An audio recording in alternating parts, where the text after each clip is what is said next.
দাম বাড়ানোর পরেও বাজারে পর্যাপ্ত সরবরাহ নেই বোতলজাত সয়াবিন তেলের। বিক্রেতারা জানিয়েছেন নতুন ক্রয় আদেশ নিতে শুরু করেছে কোম্পানিগুলো।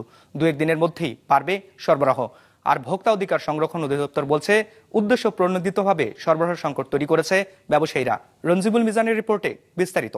Double million offer, Walton fridge কিনে পেতে পারেন 20 লক্ষ টাকা, রয়েছে কোটি কোটি টাকার নিশ্চিত উপহার। বিশ্ববাজারে দর বেড়েছে, তাই দেশের বাজারেও ভোজ্য তেলের দাম সমন্বয় করেছে বাণিজ্য মন্ত্রণালয় ব্যবসায়ীদের সঙ্গে বৈঠক করে, যেখানে 8 টাকা বাড়িয়ে বোতলজাত সয়াবিনের লিটার 175 টাকা নির্ধারণ করা হয়েছে। যদিও দর নির্ধারণের দিন দুয়েক পরেও বুধবার মিরপুর 6 নং সেক্টর কাঁচাবাজার মোহাম্মদপুর কৃষি মার্কেট আর কারওয়ান বাজারে তেলের সরবরাহ দেখা যায়নি খুব একটা। 2 সপ্তাহ ধরে কোনো কোম্পানির লোক আসে না বাজারে, অর্ডার নিতে আসে না, বলে তাদের তেল আসে নাই আর কি, পর্যাপ্ত পরিমাণ বাজারে নাই আর কি। পুরান রেটে আছে আপনার 2 লিটার 1 লিটার আগেরগুলোই আছে। এখন আজকে নতুন কাটতেছে যেটা, সেটা 2 লিটারও কাটতেছে, 1 লিটারও কাটতেছে, সবে আসবে। এখন দাম যেহেতু বাড়াই দিয়েছে, 2 কোম্পানির মালই পাইতেছে, অন্য কোম্পানির মাল তো এখন আসে নাই, শুধু এই ফ্রেশ আর পুষ্টিকরের মালই আছে বর্তমানে। কিছু কিছু দোকানে দেখলাম যে এমআরপিতে আছে আগের রেট 818 করে, এখন তারা প্রতি লিটারে 8 টাকা করে বাড়াই বিক্রি করতেছে। তেল এখান থেকে গায়েব হয়ে গেল, আবার তেল এখান থেকে বাইরে আসলো, তো গেল কোথায় থেকে আসলো কেমন, এটা আমার চিন্তা।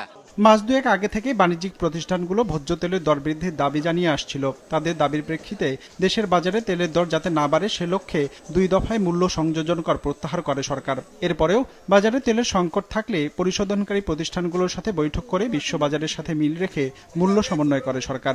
নির্ধারণ করা হয় নতুন দর। এখন প্রশ্ন হলো, সংকটের অজুহাতে সপ্তাহখানেক উধাও থাকার পর তেলের দর বাড়ায় সরবরাহ বাড়ছে কিভাবে?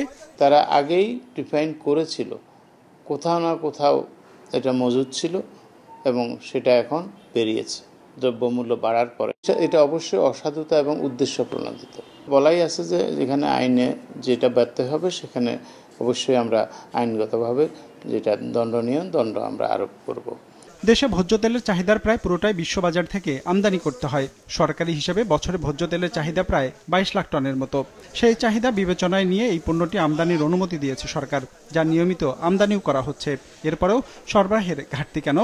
আন্তর্জাতিক বাজারে যেহেতু দাম বেড়ে যাচ্ছে এবং দেশের বাজারে যদি দামটা না বাড়ানো হয়, তখন কিন্তু ওই যে প্রত্যাশা যেটা ভবিষ্যতে তাহলে 1 মাস 2 মাস পরে আর অনেক বেশি হারে বাড়বে, ওইটার জন্যই কিন্তু এখন যে ক্ষুদ্র ব্যবসায়ী আছে বা যারা ডিলার আছে, তারা কিন্তু তাদের আজকের উৎপাদনই বাজারে সরবরাহ করবে না, তারা এটা ধরে রাখবে, কারণ এটা বাজারে প্রত্যাশা আছে যে দামটা আরো অনেক বেশি হারে বেড়ে যাবে। শুধু ভোজ্য তেল নয়, এর বাইরে শুল্ক কমানো হয়েছে চাল, আলু, খেজুর সহ বেশ কয়েকটি নিত্যপণ্য আমদানিতে।